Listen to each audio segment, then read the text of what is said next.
And joining us now to discuss this matter further is House Committee on Appropriations Vice Chairperson Zia Alonto Adiong. Magandang umaga po sa inyo, Congressman. Welcome back. Umaga, Gretchen. Magandang umaga sa iyong mga tagapakinig at tagapasubaybay. Ay, Congressman, bago natin puntahan itong pagbabalik ng pondo sa PhilHealth, I just want to get to the history about how this happened in the first place. Much debate has ensued, no? So from your recollection, paano po ba nangyari na tinanggal po yung funding ng PhilHealth? Hindi po ba nasa original NEP siya for 2024? Well, Gretchen, no. It happened. Gusto ko nga malaman ng public that this did not happen without basis at all. And the previous year, in 2024, remember we conducted an investigation on PhilHealth. Kasi basically, ang PhilHealth, they have, itong pinag-uusapan natin, this is subsidy. I just want to make public know that. It's a subsidy kasi ang PhilHealth is a income-generating agency. And the 60 billion we're talking here is an excess of what the PhilHealth has already been using as a fund to implement their programs. No? During the investigation ng PhilHealth, we learned na sobrang laki ng, sila nga nagsasabi, sobrang laki ng pera nila in reserves. In fact, yung may under the UHC law, meron talagang yung computation nila to invest kasi PhilHealth has the capacity to invest, no, in order to get more revenue so that they can use it for premiums.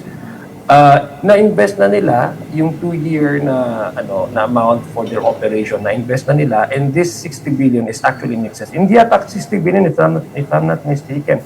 It's 83 billion. 89 billion in excess. So, ang tanong namin, ba't hindi nyo nalo-lower yung premiums? Ba't hindi nyo na-expand yung coverage ninyo? Bakit sa taong bayan, hirap pa rin sila, no?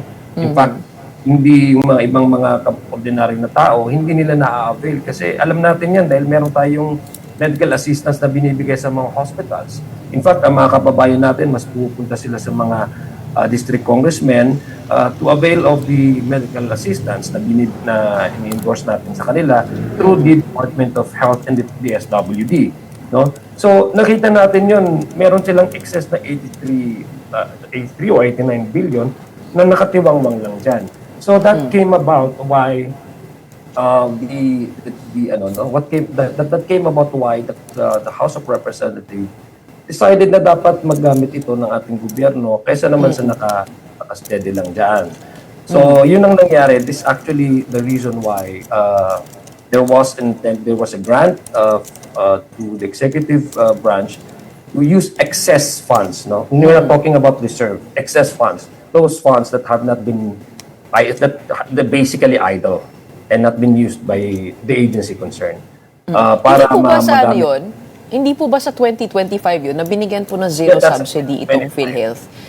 Pero yung pinag-uusapan ko po, yung 2024 budget law na may circular po ng Department of Finance with a special provision requiring the transfer, authorizing the transfer of excess reserves from GOCCs back to the National Treasury to fund and program appropriation. So, yung provision po na yun, actually yun po yung tinatanong ko, how did that come forth in the first place? Because yung sinabi nyo na subsidy na hindi po nagagamit, 2025 po yun, pero ito pong ibinalik na 60 billion, it is from the 2024 budget, so the previous year. We're talking about the 2025. I think the budget, kung di ako nagkakamali, well, the deliberation was done in 2024 in preparation for the 2025 budget. Yun ang pagkakaalam ko po doon, Rich, no? That's why the budget that was supposed to be used by DOF. I mean, the taking back of certain tranches kasi yung 60 billion the petition before the Supreme Court was actually covers the 2025 funding. That's why it came about the decision of the Supreme Court in December, but the President already requested Congress to restore the 60 billion pesos in Mukhang sa ano po yun? Mukhang sa 2025 budget ho. Pero yung 2024, ang sabi po ni retired Senior Associate Justice Antonio Carpio that it might have been former Albay Congressman Joey Salceda who inserted that special provision in the 2024 budget that allows nga po yun to transfer cash from GOCCs back to the government, which the congressman denied. So what is your knowledge of that, no? Yung involvement po ni Congressman Joey Salceda? Well, I wasn't part of the appropriations at the time. In 2024, when they were doing they were holding the meetings for preliminary budget deliberation, I wasn't part yet of the appropriations committee. I was made part of the appropriations in the middle part of 2025. So latter part of 2024. So yun ang in preparation for the 2025. So that's why yung sinasabi ko sa iyo, Gretch, na actually the budget that was in question, particularly the 60 billion pesos transfer of excess funds from PhilHealth was done in 2025. It was prepared in 2024. Okay, the second one. Okay, well, that saw zero subsidies. You argue about fiscal sense, no, of the budget of PhilHealth. Does it make more fiscal sense now to keep that subsidy within PhilHealth? Well, that's a question that the PhilHealth is supposed to answer us. We've been also asking that during the investigation and inquiry. Why can't you not use that 60 billion, the excess funds, to lower the premiums or at least expand your coverage? And during the investigation, we haven't really gotten satisfactory answers from PhilHealth. So it's a question actually that haunts us up to this day. Bakit ganyan? At may excess kayo tas hindi nararamdaman ng ating taong bayan. So kaya nga po nagkaroon ng ganitong usapin na granting the authority to transfer certain amount excess funds from GOCCs, not particularly the PhilHealth, because kung lalagay lang talaga natin doon sa batas na special provision, it would be a class legislation, and we do not want that to happen in the appropriations, I mean in the GAA. So that's why nagkaroon ng ganitong usapin. It was actually a judgment call, to be honest with you, Gretchen, because we want to be more practical and judiciously utilize these funds para magamit ng ating taong bayan. Well, it's a good thing also that the Supreme Court came out with the decision. At least there is clear legal guidance and guidelines as to how we do about with appreciating line items in the budget relative to excess funds or unutilized funds. Now, speaking of guidelines, were there clear guidelines on how this money could be returned to the National Treasury? Si former Soljen Hilbay posted recently na kung kukunin lang po itong pondo na ito sa 2026 national budget, then it would just be funded with new taxes. He said that instead of getting that from the 2026 budget, there should be an investigation as to kung saan napunta yung original po na 60 billion pesos and an accounting of how that was spent. Your comment on that? Well, una sa lahat, unang-una, this is actually an issue of constitutionality, Gretchen. Actually, the issue came about when the petition was filed before the Supreme Court. And so, as one of the members of the House of Representatives, my approach on this case is basically relied upon how the Supreme Court decides. And basically what they have decided is that it's unconstitutional.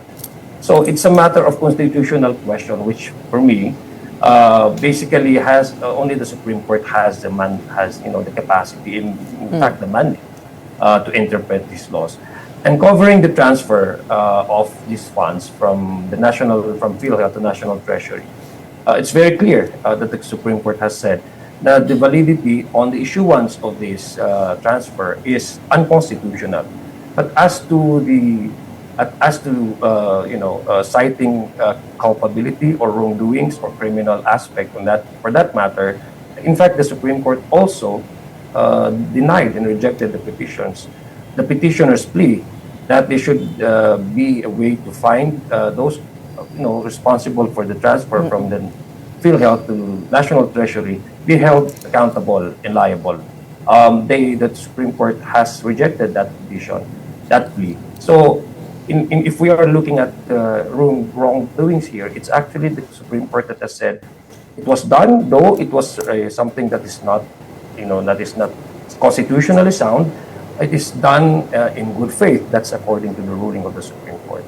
And so there will be questions. I understand. I completely sympathize with the concern of the public. Sabi ko nga, it's a good thing also that the House of Representatives has learned the lesson. Because the Supreme Court has cited specific, guided us with specific mechanism on how we can actually go about with excess funds. Those funds that have been sitting idly in agencies na hindi nila ginagamit para naman makapigay ng serbisyo sa taong bayan. So at least we are guided by this time. Kumbaga, Supreme Court na po nagsabi na hindi na po kailangan imbestigahan ito. No, I'm not saying that. Oo. All I'm saying, Gretchen, is that as far as finding liability or wrongdoings on the part of the executive, whoever they may be, the Supreme Court has actually rejected that plea. It's part of the petitioner's plea na magkaroon ng ano. But as to the investigation, Gretchen, the House can actually do some investigation, as to we can conduct at any time, investigation. But then again, that's already moot in academic if you ask me, because the Supreme Court has already decided on the matter. What we did on our part in terms of legislation, because our mandate and our task and role is actually to appropriate these funds, to come up with the funding so that we can actually compensate or restore the asset that was taken from PhilHealth to the National Treasury. That's what we did prior to the handing out of the Supreme Court's decision.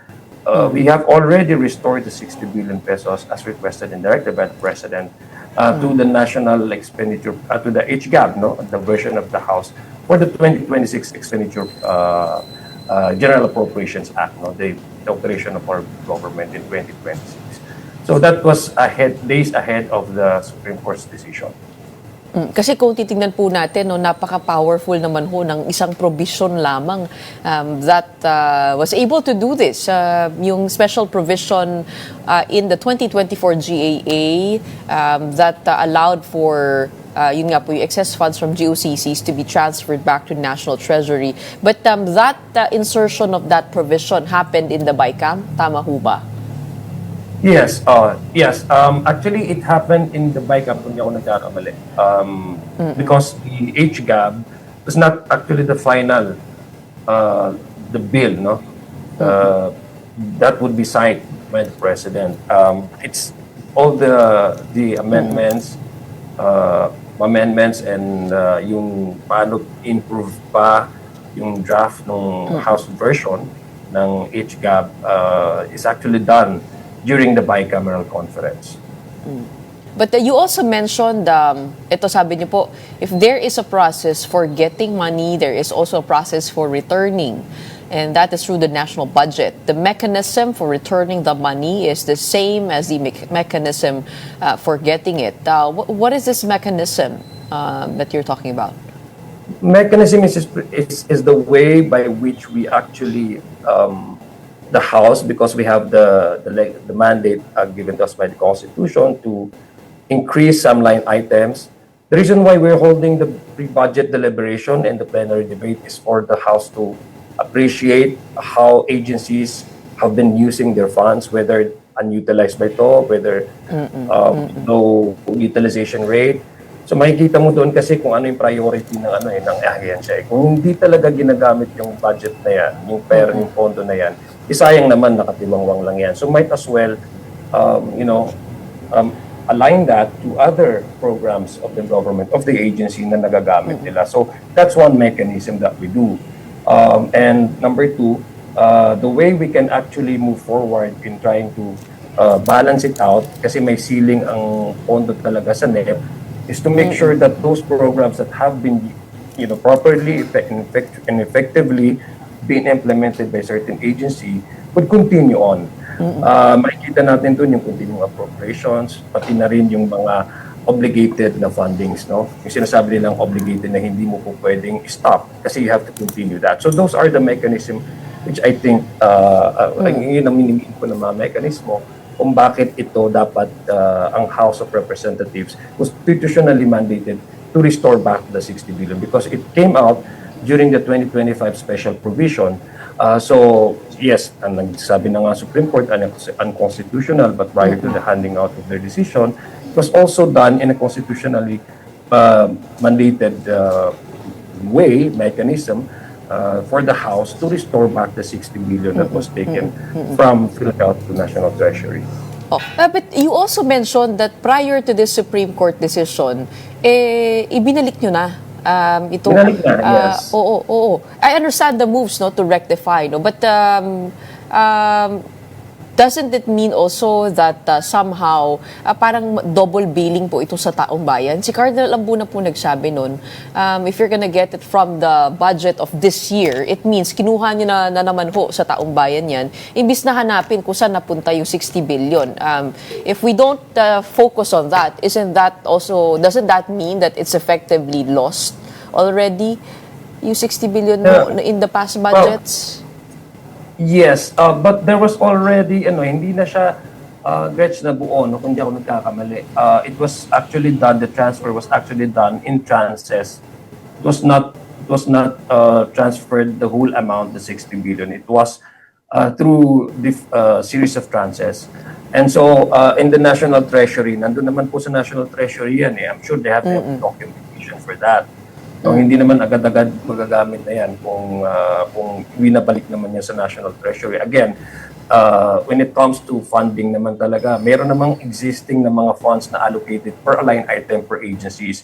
You can only use that from the National Treasury if there is no more funding for specific programs. Say, for example, big-ticket programs, multi-year implementation of a big-ticket programs, and number two is if there are disasters that have been, that visit a certain area that requires the government to respond to. That's the actual thing that you can use the funds that's lodged in the National Treasury, because this is what we call the unappropriated appropriations, diba? So it was done in tranches. Hindi naman yung buo na 60 billion po ang transfer sa National Treasury. Hindi nga siya nabuo because the Supreme Court already issued a TRO. Hindi po ba 20 billion lang ho yung naipatigil? Doon sa 89 billion, parang yes. 60 billion po ay na-transfer, tapos 29 po yung pinigilan. So yes. meron po So yung 60 billion po na sinasabi po natin, actually na-transfer ho yun. Sa pagkakalam ko, Gretch, correct, I have to look, when I reviewed my data, it was actually, some portion of the 60 billion was not completely transferred. It was not the whole amount. Supreme Court, you can check your data, maybe I could be wrong. But in sometime in April, Supreme Court has already issued a TRO halting the transfer of these funds. But as to where would these amounts were used, I'm just giving you the overview in the generic sense that this transfer from the PhilHealth to National Treasury, as far as the National Treasury is concerned, can only be used for certain requirements, which I laid to some of them. Which I given out to some of them. Okay.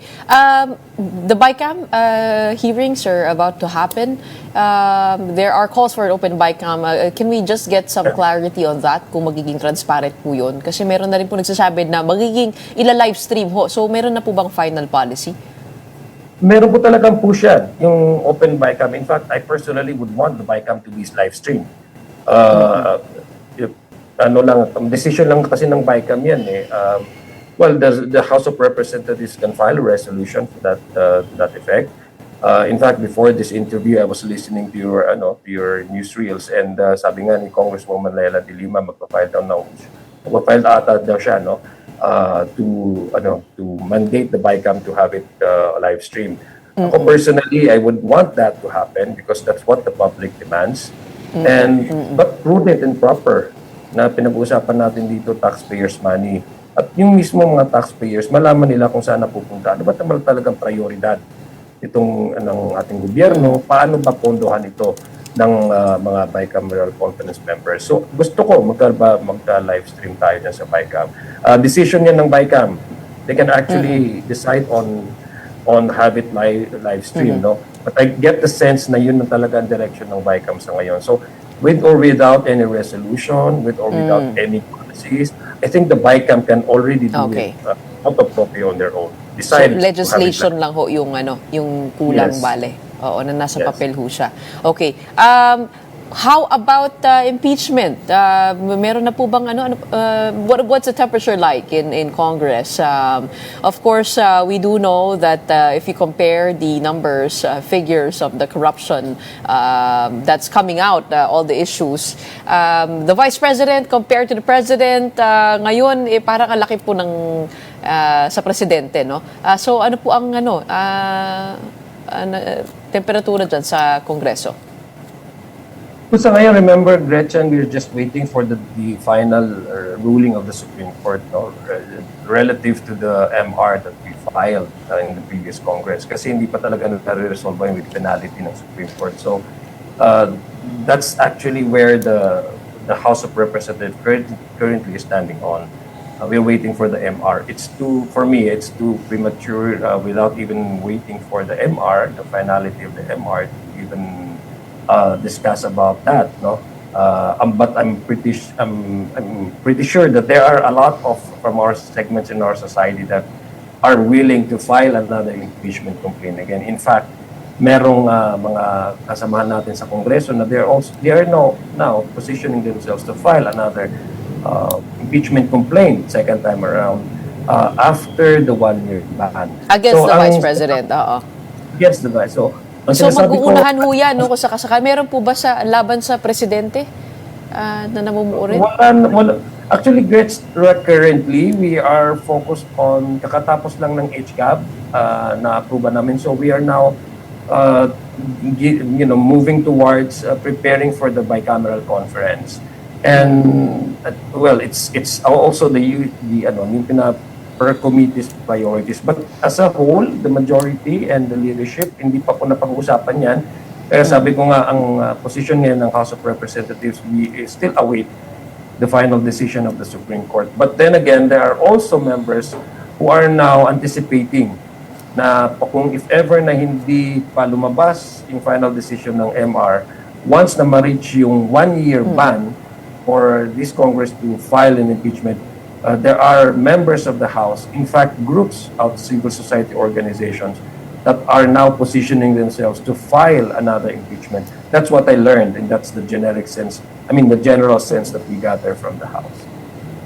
Okay. Maraming salamat for the updates coming from the House of Representatives. We have House Committee on Appropriations Vice Chairperson Zia Alonto Adiong. Thank you so much for your time. Thank you, Gretchen, for the invitation. Magandang umaga po.